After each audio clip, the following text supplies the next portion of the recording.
Hi there Aries, thank you for joining me for your monthly forecast for April. Now if you believe the rumours, this is set to be an apocalyptic month, but I want to set this notion in your mind.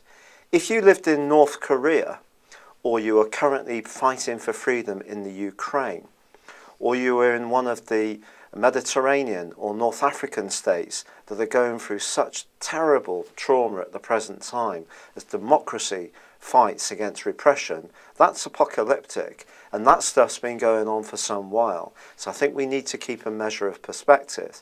And as you enter this new month, so you're supported by a wonderful new moon in your sign, and that occurred at the end of last month.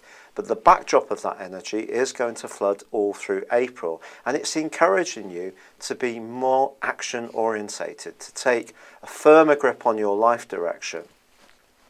Now there are some complications along the way. It's not all going to be plain sailing, it's true. Venus moves on the 5th into a part of your horoscope which is reflective, and this may see you worrying, thinking quite a lot about a romantic involvement, and particularly from the 9th to the 14th, when she goes alongside Neptune, this creates the potential for fantastic confusion, even deceit around close relationships, and your mind may be as clear as mush. But on the 7th, Mercury joins your sign, and this is an entirely positive thing.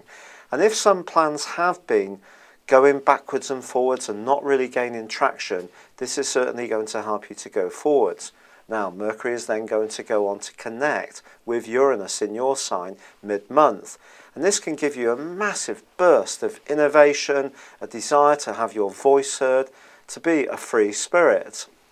But the big crunch point comes on the 15th itself, when there is a lunar eclipse in your opposite sign of Libra.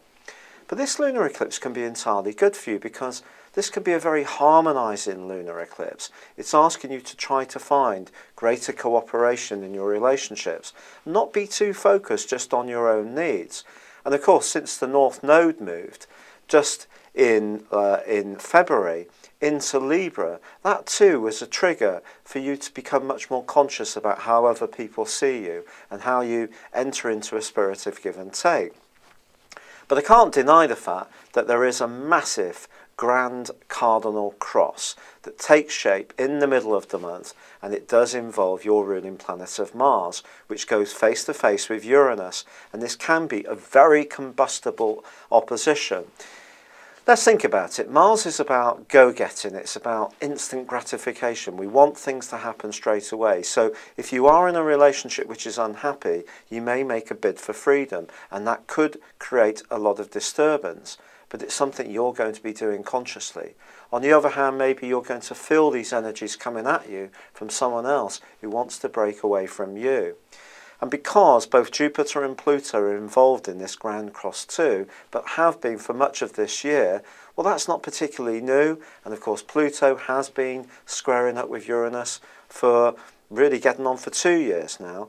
But it's true that that Pluto and Mars are going to be squaring up towards the end of this month. And this is more difficult. So this is suggesting your relationship issues may not be focused just on your home life. It could be to do with people you work with as well. So if you're in a job which you find profoundly unsatisfying, you work for oppressive management or bosses who aren't very appreciative of what you do, then you could find yourself in a very rebellious space. And of course this can create turbulence.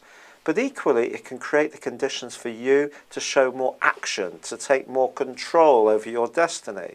And I think by the time the Sun moves on the 19th, then Mercury on the 23rd, and then there is a solar eclipse on the 29th, you're going to be much more conscious of what the fallout from all this massive planetary activity has been. And you can start to count your blessings. Value the things that are going to be useful to you going forwards. And if some things have moved out of your life, you need to be more philosophical about what they are. Because as the Sun then starts to move into a truly meaningful link with Pluto, you're going to find that evolution is part of all of this. And perhaps some things consciously do need to change, or perhaps less consciously too. It's been a real pleasure being with you. Thank you for joining me. Good luck and goodbye for now.